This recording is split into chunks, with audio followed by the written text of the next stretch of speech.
Today, consumers, if we talk specifically about marketing, they're not interested in being sold a story. They're interested in hearing something that has that ring of truth around it that comes from an authentic place. And so that's our starting position, and that's what I would always recommend. There's no point in promising the world and delivering something less than that. You are listening to Elevate, the official podcast of Elite Agent for real estate industry sales professionals, property managers and leaders. Each episode, we bring you the best minds in business and real estate to help you list more, sell more and elevate your results. To connect with all things Elite Agent, including the latest news, coaching and features, subscribe at our website, eliteagent.com. Welcome to another episode of the Elevate podcast, where we delve into some of the most interesting minds in business and in real estate for the very best tips and strategies for you to implement to elevate your business. I'm Samantha McLean, editor of Elite Agent, and joined once again this week by my co-host, Mark Edwards. Thanks very much for having me, Sam. We've got a really interesting episode this week. It's another episode of the Leadership Diaries. Yes. Which I'm very excited about every time I listen to one of these, because I can see the end result coming along. The end result being a book. Yes. I am going to write that book one day. It's going to. The book is in you. The book is in me. We're of course talking about Lisa Pennell, the head of marketing for the Ray White Group. Big remit on her shoulders, and it's actually quite amazing to actually hear her open the doors to what the marketing group of Ray White looks like for such a relatively small and nimble team to be able to service, 3 divisions or 3 brands underneath the Ray White group and 12,000 members. Absolutely incredible output that they get out of there. They've come up with some amazing campaigns in the last year, the hide and seek campaign and the great campaign where they did a big TV campaign. So I think everyone sort of looks at Ray White because they're the biggest franchise group and probably thinks that they've got this massive marketing budget, but they don't. They're pretty clever. But what was really interesting about my chat with Lisa is we did go into the thinking behind some of those campaigns, and also, I don't know if you're familiar with Ray White's marketing, but they usually have a really good April Fool. I know. Lisa goes into a bit of detail around that, isn't it? Yeah, so we're sort of waiting to see if they bring that back this year. But Lisa talks about all sorts of things from the point of view of, like how you can run marketing for such a diverse group of franchisees. So, like what works for, say, Ray White in the inner city of Sydney is not necessarily going to work for someone in Ray White rural in, say, Mount Isa. And there's so many different levels and nuances within that team and the things that they work on that it was really interesting just to dig in with her, some of the things that they were thinking about. And of course, the other reason that I was keen to chat with Lisa is she's actually the mastermind or the brains behind the Beyond the Bricks campaign. Absolutely incredible initiative, isn't it? I think, as of the time of recording, we're in excess of $1 million raised for the fire relief effort. I think also one of the amazing things is that it's not just a crisis mode campaign. There's the 3 phases to it. So it's crisis, rebuild, and then also ongoing support. So there's a lot of thought that's been put behind this, and there's also some really interesting information as to how you can become involved in the Beyond the Bricks initiative as well. Yeah, absolutely. I mean, look, it's an incredible feat getting all of the franchises and groups together on one page. I think I made a little quip in the brief the first day back is that, nobody in the real estate industry around Australia can agree on a national education system, but thank God we got everyone on the same page. She has heard of some amazing cats to get this one together. Yeah, she has. And so, like any support, obviously, that you can give to Beyond the Bricks, beyondthebricks.com.au. And then in addition to that, obviously, Lisa is a leader and has been a leader for many years. And so it was really great to dig into some of our Leadership Diaries questions with her as well. We'll get on to the podcast very shortly, but one of the things that I really found useful out of this is that, yes, you can see this from the perspective where Lisa's sort of looking after a multinational brand with thousands and thousands of people. But you can take some of the tips and strategy and advice out of what she's been saying and apply it to anything. Oh, definitely. She spoke about social media marketing. She spoke about the importance of being on brand. There was a few jokes in there about the brand police, but you can understand, though, that a brand the size of Ray White and being able to try and maintain a degree of consistency, but then also offering the support to enable people to be able to maintain their brand presence, but also be yourself at the same time. Yeah, and they really do help their franchisees with that, which I thought was really cool. So interesting. Anyway, as usual, I took notes. You did, and you take them furiously. I do. I'm back to being the school nerd again for 2020. So we've written the action guide for this podcast with all the actionable tips from Lisa, from everything to do with, some of the marketing campaigns she talked about, to the leadership diaries, to the little tips that she gave us on social media and stuff like that. They're all in the action guide. Books, the book club are reading within Ray White. Yeah, they do. They have a book club. Anyway, you can get those all at eliteagentelevate.com. Yep. I think on that note, let's get on with the podcast. Enjoy the show. So welcome to the podcast, Lisa Pennell. Thanks so much, Sam. Great to be here. It's excellent to have you here, actually, because it's been a while since we've had somebody who is pure marketing at a franchise level on the podcast. So I'm kind of excited to ask you some marketing questions as well. But I think you're coming up for an anniversary as 2 years marketing chief at Ray White, Australia's biggest group. Can you tell us a little bit about your journey so far? It's an interesting one, I guess, because although I've only been in charge of the marketing remit for the last couple of years, I have been involved with Ray White in various capacities over the last 2 decades. So it's been quite a journey to get to this point. I guess also important to understand that I wouldn't say I'm a marketer. I would say I'm a strategic business manager rather than a marketer. And I guess that's probably the most interesting thing about the marketing landscape is it has changed dramatically in the last few years with the advent of digital, and obviously the internet's changed the game entirely. The ability to bring together different skill sets, in a team and work strategically is probably more important than experience in marketing, pure experience in marketing. You've had a really busy Christmas in terms of you pulled together this fantastic initiative called Beyond the Bricks, which is the real estate industry's response to the devastating fires that we had over the holiday period. So can you tell me a little bit about how that idea came about and what was behind it, and how did you get everyone on the same page? Because we know that's difficult in this industry. Well, I was fortunate to have worked with most of the leaders of the sort of sizable brands through the first negative gearing campaign in the 2016 election.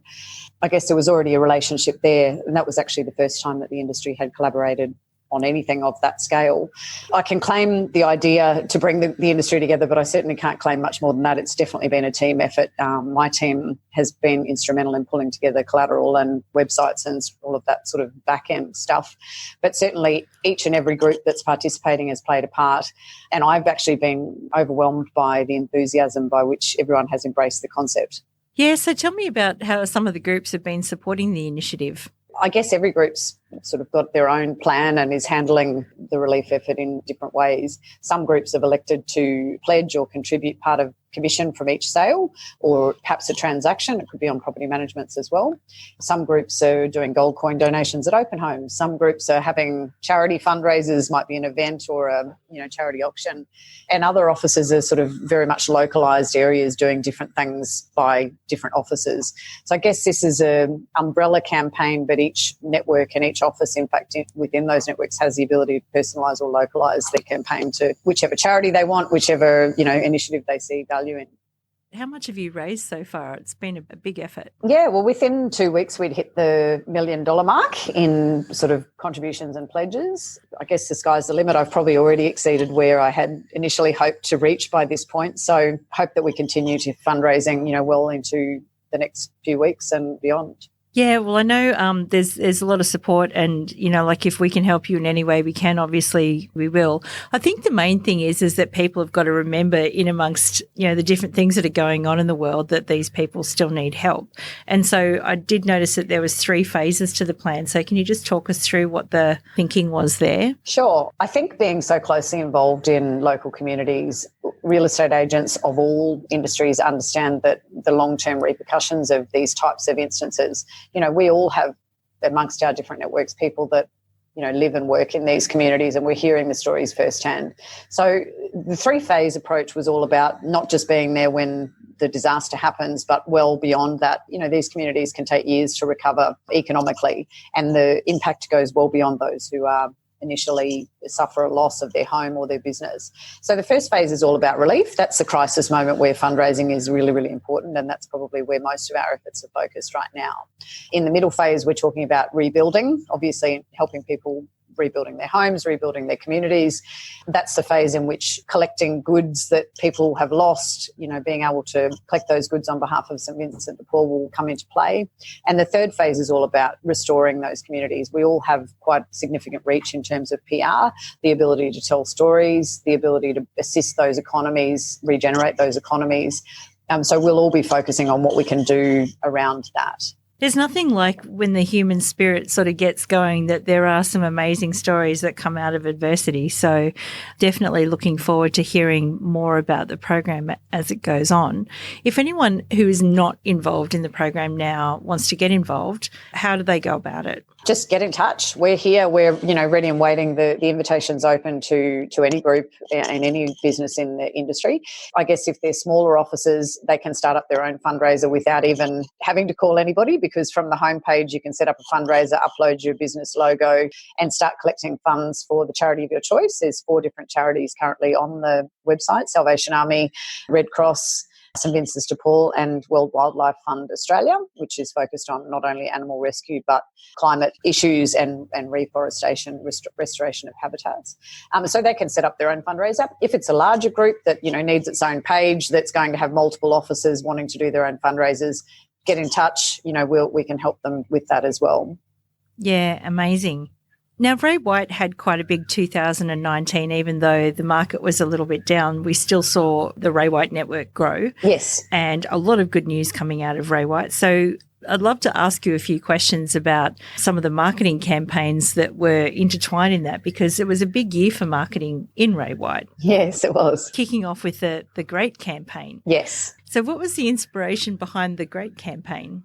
In taking over the marketing remit, it was really important for us to align our commercial needs, I guess, with marketing. And at the same time, I really wanted to take the opportunity to break Ray White out of the real estate category. I think that a lot of marketing that's done in our industry is quite repetitive and predictable.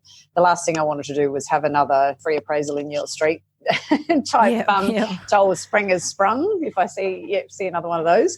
And so, we took quite a lot of time thinking about what that might look like and taking inspiration from other industries.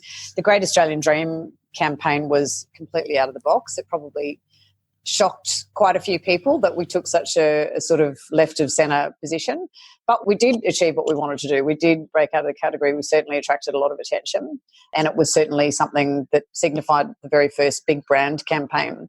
Ray White as a group has always grown off the back of our agents' ability to market themselves, and largely through VPA. So this was more about, let's be strategic as a brand and elevate our brand and tell the truth of who we are. A lot of people may not realise that we're the biggest, that we are family owned, that we are an Australian company that's been here for 120 years almost. So those elements were really important to us. The family aspect is a really interesting one. I mean, I had the opportunity, I think it was about a year and a half ago, to interview Brian and Paul at the Shed, which was a pretty special experience. You can actually sort of feel the family around you, and I think that's the lovely bit of the Great campaign, was that family, the home thing, which hasn't been lost throughout the years. And I think that's the reason why so many of us involved in the leadership team have been a part of the company for so many years. The family element is really compelling. And interestingly, a lot of consumers aren't aware of that aspect of our business. The heart of our business is very much that family element, and there is so much history and legacy in that. The other campaign that was pretty cool that you rolled out was the Hide and Seek campaign. Yes. So tell me a little bit about that one and how you came up with that one. So at the time that we innovated the Hide and Seek campaign, if you'll recall, sort of midway through last year, there was a lot of uncertainty around the industry. We didn't know, what was going to happen with the market. Consumers were nervous, sellers were holding back, buyers were holding back, transaction numbers were down. And we felt like it was a game of hide and seek, and we wanted to, I guess, take a playful approach to getting people more inclined to, rather than view it as a stressful thing, to sort of view it as more of an opportunity. And I guess, again, our brand values are very much around humility, having a bit of fun, being progressive and being a bit clever. And I think we hit all of those points with our Hide and Seek campaign. The great thing about it was that a lot of the actors that you see in that piece are actually members of our network too, which was really fun. Yeah, absolutely. For people that perhaps aren't as large, like for some of the smaller real estate offices, when you're planning a marketing campaign like this, whether it's big or small, what are some of the things that you think about first to get you to a point where you come up with an end product that is as amazing as those ones? Well, thank you. That's very kind of you to say. I think the most important thing in every aspect of business, whether it's marketing or technology or whatever it is, whichever department you work in, I think authenticity and integrity is really critical as a starting point. And I think particularly today, consumers, if we talk specifically about marketing, not interested in being sold a story. They're interested in hearing something that has that ring of truth around it that comes from an authentic place. And so that's our starting position, and that's what I would always recommend. There's no point in promising the world and delivering something less than that. You don't really need a big budget either. It's just a matter of actually starting from that place of authenticity and talking about who you are and what you do and how you'll serve. I think you'd be surprised what a skinny budget we actually work on. I think there's probably a perception that because we are the biggest that we throw lots of money around at these things. That's absolutely not the case. As you know, real estate is a cottage industry largely. We make every dollar count. We think very carefully about how we spend our marketing dollars. And like I say, I think you can be clever without spending millions of dollars. That's not the part that makes it clever or fun or gets traction with consumers. Yeah, actually, you just reminded me of, where you said clever and fun. So you're also famous for your April 1 videos. Yes. Over the years, I think they've hooked a few people in. Yes. Will there be any more of those coming up this year? Absolutely. Well, look, we didn't do one last year, and that was a very conscious decision because we just felt that although we're lucky, we are obviously being so widely spread geographically, we are not as susceptible to smaller groups that are sort of based in one region to market shifts. But at the same time, our Victorian and our New South Wales members in particular were really suffering when it was April last year. And so the last thing we wanted to do was expend our resources on, something that was just fun. The year before, which was my first year in the seat, we did our underwater campaign, which went really, really well. I remember that one. It looks so real. Well, funny story there, Sam. Actually, our media team got a call from Russia not long after that, a Russian journalist who was insistent on us supplying more detail around this development. And they actually wouldn't believe that it was a joke. Yeah. This year we'll definitely be rolling something out, I would say, and I think the team's already thinking about what that looks like. It's not that far away, really, is it? It's not. It'll come up so quick. Can I ask you about social media? Because a lot of agents are sort of, there's a lot of opinions on social media out there and how useful it is from a marketing perspective. What are your thoughts, both from a franchise point of view and from a franchisee point of view? Sure. Well, there's no doubt that social media is consuming an enormous amount of attention. So you absolutely have to have a presence. There's no doubt about that. It would be folly to think that you're going to get a great following just by putting up your listings. Social media presence needs to be about more than that. And once again, I think it's really important to come from a place of authenticity and to deliver content that people will engage with. Vanity metrics are sort of nothing. If you're just looking at how many likes you've got or how many posts someone's making, that's kind of irrelevant. The stats that we monitor are more around, how many shares, how many comments, how many true engagements are we getting with the posts that we're making. And the social media team are constantly, A/B testing and changing strategy and trying different things to ensure that we're delivering on our brand promise. Do you help your franchisees with their social media posts? Do you have some guidelines and things like that you live by? Absolutely, and it's probably one of the hot topics for our members. We do have a social media playbook that is specific for our network that sets out sort of what to post when and on which channels. We also have a service whereby we can post on behalf of our network, our officers 3 times a week. So that kind of gives them a baseline of compelling brand content, if you like, and then they are encouraged to localise that with content that's specific to their local community. So yes, education process is ongoing with social and a really important part of our marketing business. Yeah, my cousin works for Ray White, so I keep an eye on his social media to make sure he continues to be on brand. Great. I'll let you know if he strays. The brand police will be happy to know. Absolutely. So the other part of this interview is, of course, the leadership diaries, because you run a rather large team and you've been at Ray White for about 20 years. So we have this series of questions that we've asked several people from Ray White before about leadership for aspiring leaders. not necessarily about marketing, but, about your journey. And they're rapid fire questions, and I know that you probably haven't seen them before. So I'm nervous now, Sam. No, don't be nervous. Don't be nervous. Easy.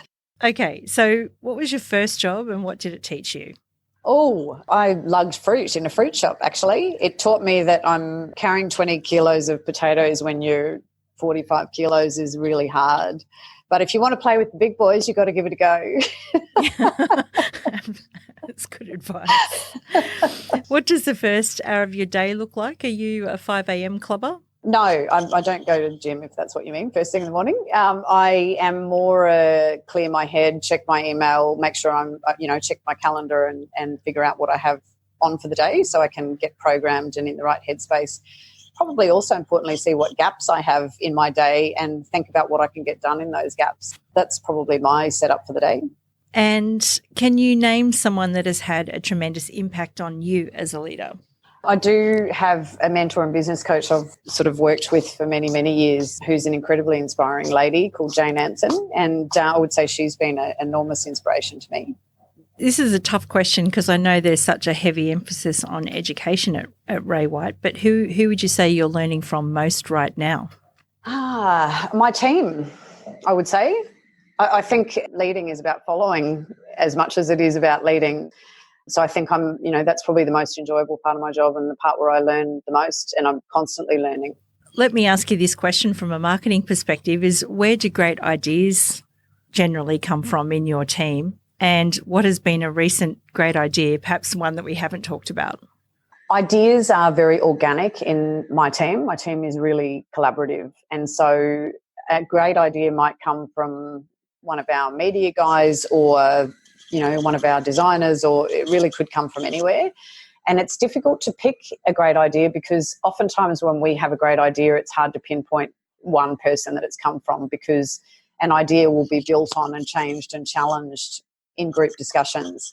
What's a great idea? Again, I would struggle to say which one. We have 52 campaigns on the campaign calendar this year. So the creativity is just going nuts at the moment in Ray White's marketing team. And I'd struggle to pick just one. Yeah, amazing. 52 campaigns. Correct. Wow. We're going to be busy. Absolutely. Not that every office will run everyone, but it's important to, in any brand, I think it's really important to offer flexibility and choice. I guess that's just a segue for a moment. And an important probably misconception around a group as large as ours is brand consistency is really important. That's absolutely true. But it's not about policing things. It's about everyone wearing the team colours, but at the same time allowing everyone to have their own play, their own unique twist on that team effort. Different things work in different markets. I mean, you've got a big rural division, for example, and their marketing is going to be quite different to, say, someone in a city. Correct. Things like that. Even suburb to suburb, state to state, absolutely. Even agent to agent. Yeah, I think that's something that everyone probably doesn't get is that how diverse you need to be from a franchisor point of view to make sure that all of those franchisees are supported in the way that they need to be. Yeah, it's funny. I mean, my team is 18, however, and that sounds like an enormous team for marketing, but at the same time we're servicing, a corporate team of 300. We run 3 brands. We have 12,000 members. There's a huge number of stakeholders involved in our business, and so we're constantly moving at pace. And a huge output, absolutely massive output. How do you balance yourself? That must be an enormous workload. So how do you manage your work life? I think it's important to recognise that getting more productive isn't about working 24 hours a day. It is something I have constantly checked myself on, that I'm not working too long. I think when you work too long, you actually become less productive. It's really important to stay engaged with the network, to take time out to have conversations with people, because you can completely reset your thinking by stepping away. That balance between working hard and also resting your brain is really important. Yeah, I couldn't agree with you more, actually. Sometimes the answer comes to me in the strangest of ways. But Yeah. it's usually not when I'm sitting there hammering hard on the keyboard. Correct. And, it can come from the strangest place. My daughter's 15 and she's great at, the reality checks. Yeah. Pretty hard, to not look at life realistically when you've got a teenager. Yeah, absolutely. I agree with you on that one as well. If someone were to apply for a job in your team, what is one question that you would ask them and what does it tell you about the person? I think that's a tricky one again, Sam, because it would depend on what the job is. The thing that I look most for in anyone that would want to join my team is desire. I really think that people can achieve whatever they want if they want it hard enough. And it doesn't really matter to me if someone has experience or not experience. It's more about that real desire to be part of a team, work collaboratively and to be successful. There's not much you can't learn, if you have that desire to learn it. My questions would all be around that. Absolutely. This is an interesting question from a Ray White perspective, actually. What's the best way for you to help a new team member understand the culture of the business? The thing I always say to anyone who joins Ray White is to understand that it's not a business, it's an organism. That sounds strange, but what I mean by that is that there's so many interconnecting relationships. Our whole business is built on relationships. And if you think you're walking into a normal business structure where there's going to be straightforward ways from A to B, you'll be constantly frustrated because that's not the way that it works. I think part of that is because there are so many people in the group, whether it's network or corporate, that have been here for a long time. Relationships and trust between long-term colleagues can run very deep. So it's important. I think the first 6 months is all about just trying to absorb what that means and learn it and understand it. If you don't get it, step back and let it be absorbed. You'll never be successful in this business in a corporate sense. It's interesting. And that's actually, I've never heard it described that way, but an organism is actually a really good way to describe a business these days because people grow and they change and there are different, you might end up down one sort of area one day because everything changes so quickly outside a business. And I think, particularly because we're a family-owned business, it's been really surprising throughout my career with Ray White at the different challenges that have been thrown at me by Brian White, first of all, when he was sort of running the business, and now Dan. The number of curveballs I've been thrown, Lise, do you want to do this? Lise, can you do that? And the number of times I've sat back and never would have even thought of doing that or that I could do that. And yet, I've caught those balls, I've run with those balls, and I've surprised myself in many instances that I've actually been able to do the things that have been asked of me. So the lesson there is that we are all more capable than we think we are. I think that's probably very true. And, trusting that someone will be able to do something that they maybe haven't done before is, again, an important part of leadership, isn't it? Yeah, absolutely. What's your favourite book on either leadership or marketing or on business that you think everybody should read? We have a book club in my management team and we are constantly reading books about leadership. So I'm probably the most recent one we've read sticks out in my mind, Legacy, which is the one about the All Blacks. Anyone who knows me knows that I can't stand sport. And actually, when one of my managers suggested we read this book, I inwardly rolled my eyeballs thinking I would be bored to death. And I was actually so pleasantly surprised. I was actually inspired because, a high-performing, such a high-performing world-class team like the All Blacks, many of the elements that are in that team, should be in businesses. That leadership, the coach, the teamwork, the refusal to accept second best. I just thought it was a great book. Really enjoyed it. Yeah, absolutely. It's one of my favourites. I love the no one's bigger than the jersey. Yes. Interesting, which I suppose there are brand parallels there too. And we're big Simon Sinek fans as well, so I have to throw him in there in the mix. We've read most of his books at this point. He's a pretty good too.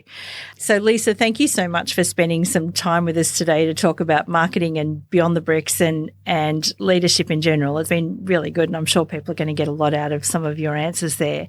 I normally say, is there one thing you want to leave everyone with? But I think there's two. Number one is to get involved in Beyond the Bricks. It's beyondthebricks.com.au, and we'll leave some links in the show notes and all that sort of thing. But if there was one piece of advice or anything like that you'd like to leave people with in closing, what would it be? Every business is only as successful as its people.